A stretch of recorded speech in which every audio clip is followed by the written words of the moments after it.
Yeah,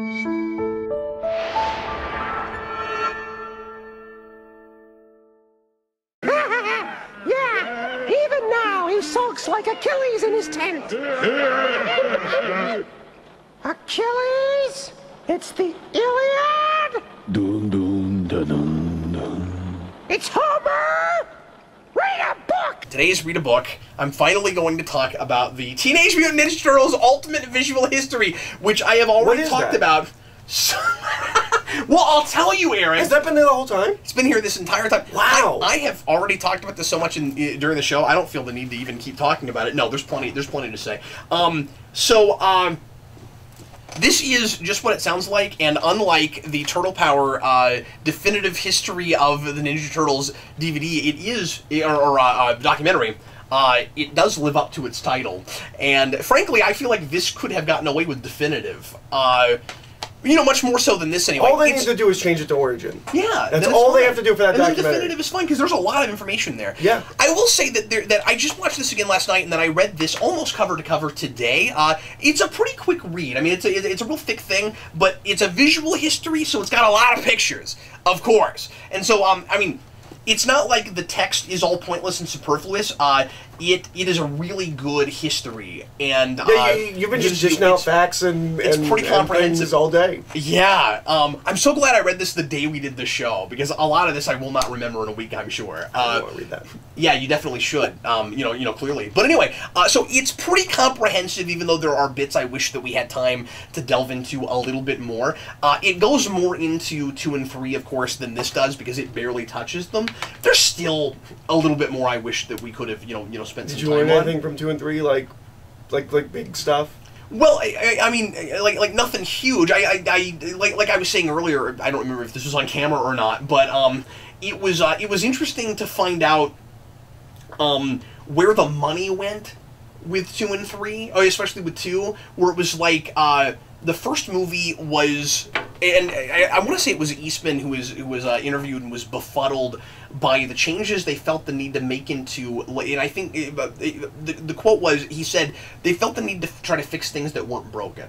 And they don't really talk so much, actually I don't think they talk at all about like the parent backlash and having to like scale back the violence. It was basically just, we need to make it more like the TV show because the TV show is popular. But he says, like, they had focus groups, and the focus groups complained about things, but why does that matter?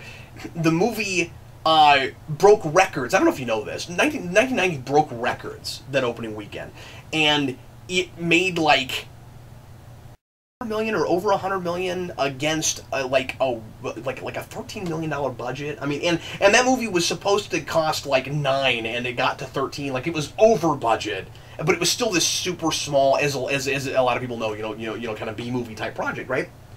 And he's like, okay, the movie does that well, but then you're feeling the need to change things just because of focus groups. So they're like, well, we got to change the actress who plays April because we showed her focus groups and then the kids didn't like her. That's why they changed her? Yeah, apparently. Had nothing to do with the actress, I guess. I always heard that like the actress didn't want to do it or something like that. That's not according to this. Wow. Isn't that weird? Wow.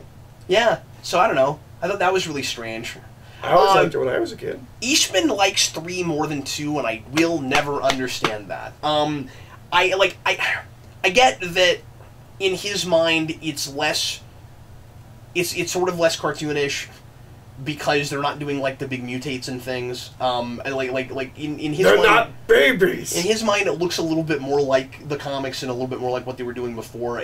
But I feel like a lot of that is, I've always felt like a lot of that's kind of superficial, where it's like, well, we're trying to make it look more like the first movie by bringing back Casey Jones and stuff like that.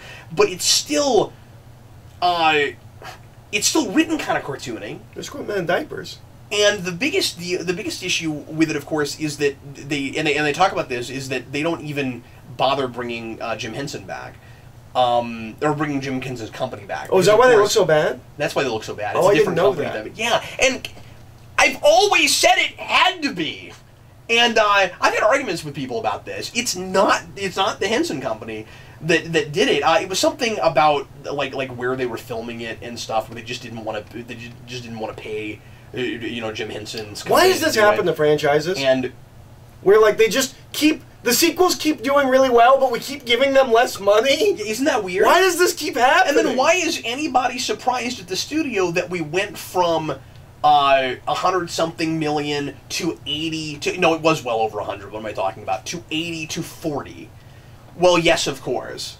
And it's weird because they keep talking about it. They did this in the documentary too. Eastman and some other people. They keep talking about it like, well, we rushed out that second movie because it was hot, and everybody involved was worried that it was going to start waning and that we had to strike while the iron was hot, right?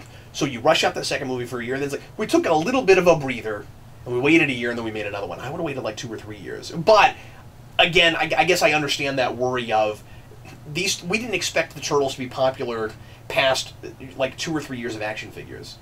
Well, and if they had waited 2 or 3 years, the fad would have been crashing at that point. That's exactly right. So anyway, let me do a brief kind of review of this and just what I think about the layout and how it's put together.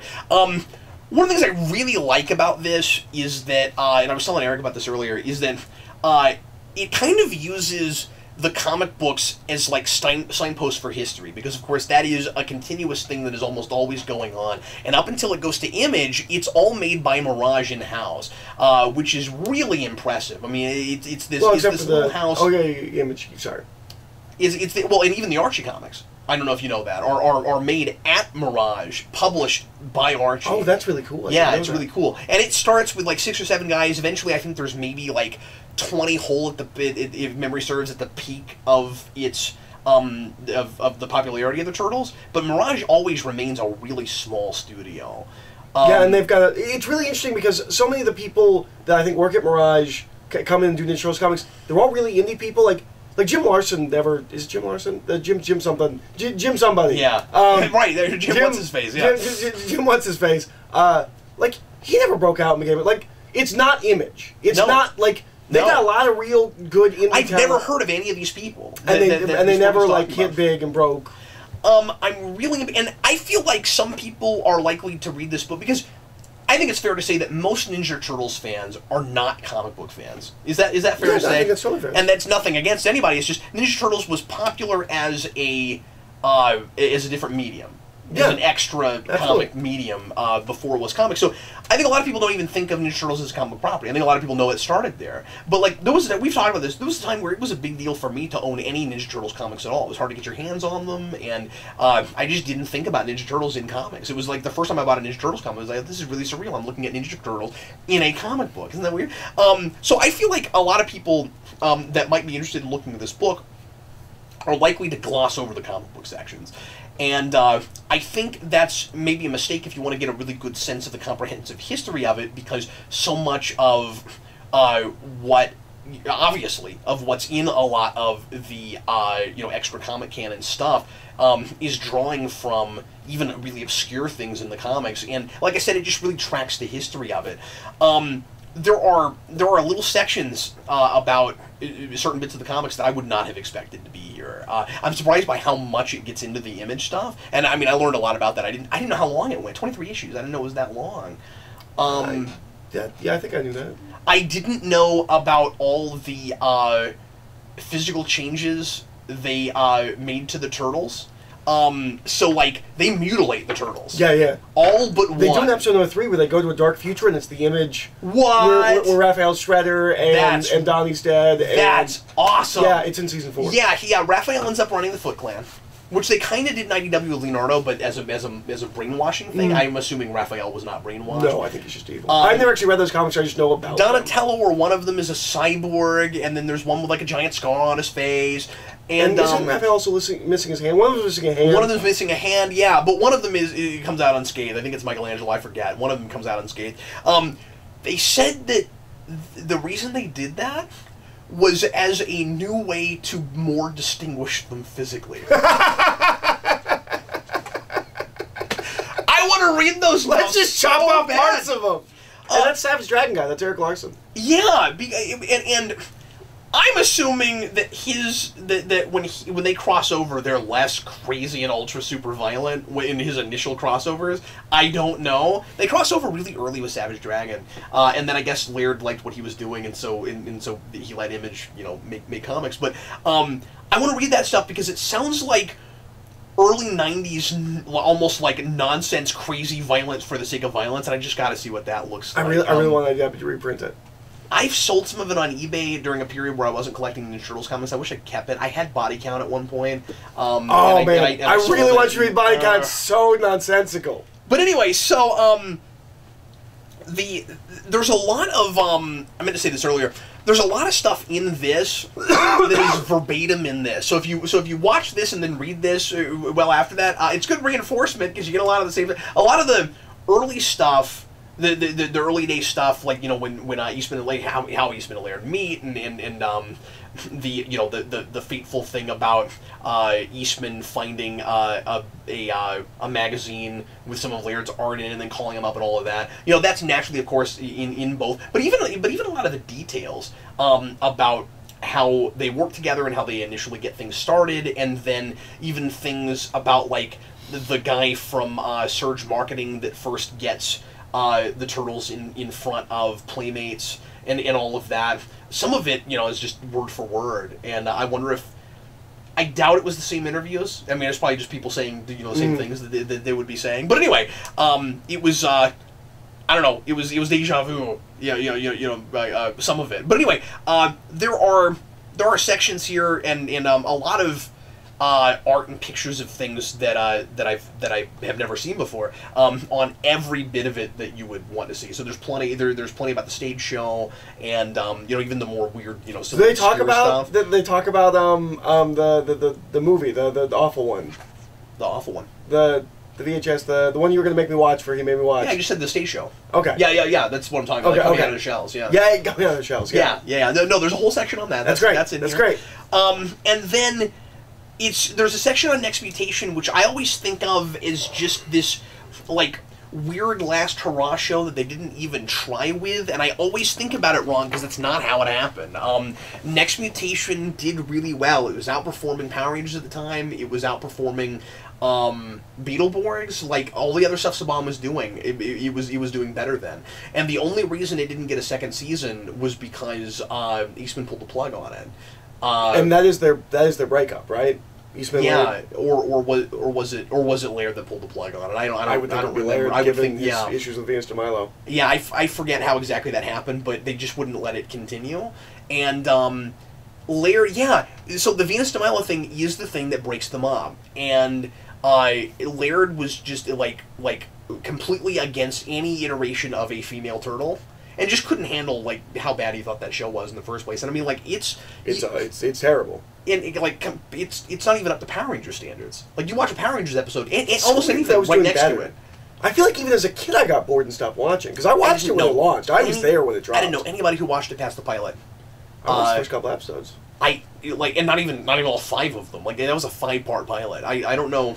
Which is weird because that's also 87. Isn't that interesting? Yeah. No, I totally watched those first 5 episodes at the very least. Yeah, but anyway, so I don't know how that was doing that well. It was really strange, but the Venus de Milo thing is, like I said, the thing that makes them not want to work together. It's on within space. How is that performing in space?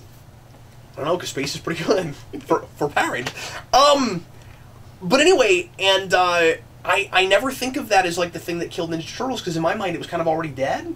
Because the popularity of the '87 show was waning so hard. It just seemed like they tried a thing that nobody was going to care about. But apparently that's not the way it happened. And but anyway, the only real complaint I have about this is going to sound really weird. I mean, I really like this book. Well, it's a couple things. First of all, there are just a couple. I think the prose is really good. The kind of textbookness of it. It doesn't read like a super fanboy trying to sound formal. It reads like just good formal writing for the most part. There are 1 or 2 places where there's a little bit of kind of clunky like bad Wikipedia writing. For the most part, it doesn't run into that hardly at all. And so that's really nice because I was a little bit worried about that with something like this with the subject matter. There's one place where it's this is nitpicky, but it was really strange. It took me out. There's this one place where it looks like the whole chapter is gonna be about the 03 series, and it gets to 03, of course, but the first couple of pages is all pictures from 03, but it's talking about the comics during that period, and it's not showing you any of the images from the comics of that period. It's just showing you stuff from 03, and then it's got sidebar notes about the 03 stuff, so I have to keep switching gears when I'm looking at those notes. That's weird. It looks like a mistake. Like, it's really strange. But it's cool because it's one of those kind of museum in a box type books without being advertised that way, where it has like. We were surprised when we started looking through it. It has little bits where you get to see reproductions of things like letters, and like there's some script pages. That's a part of a script from 03, and then there are a couple of the letters that you got if you joined a fan club. Oh, that's cool.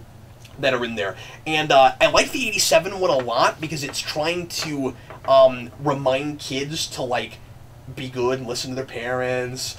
And then I love the way that letter ends because it says something along the lines of, "And remember, not all bad guys wear costumes." I really liked that. And then they have the one for the next mutation one, and whatever the goofy name of the fan club is, it just says that name like 57 times in the letter. It just keeps saying it over and over again. Anyway, but obviously I recommend this really hard. I feel like much more of an aficionado after I finish reading this. It is hard to make sure that you don't accidentally crumple some of this stuff, which is unfortunate. But anyway, and obviously, part of the reason to look at this is a lot of concept art and things like that. There's a lot of stuff about the action figures that you just never thought you would get in a thing like this. That's super cool. So anyway, so that's going to be it for Read a Book today. I'm going to get back to Animorphs next time. I did read the second book, but I'm not going to talk about it this show because I wanted to delve into that some. The Gift?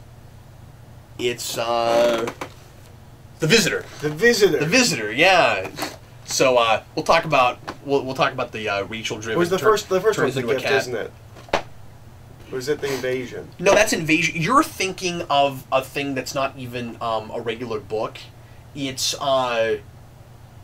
the Andalite's Gift, and I don't know if that's a Megamorphs or. I could have sworn one of those is there was one called just The called? Gift. I'm not sure. And I want to say it was early on. You keep saying that. I'll look it up so that we can put this to bed. Anyway, but I'll do some Animorphs next time, and possibly something else if I get a chance to read a book. And this is me and Eric once again reminding you to read a book. And read, or we're all gonna die. And that's gonna be it for us for Read a Book. Well, kids, that's all you get. That's it. Read a book.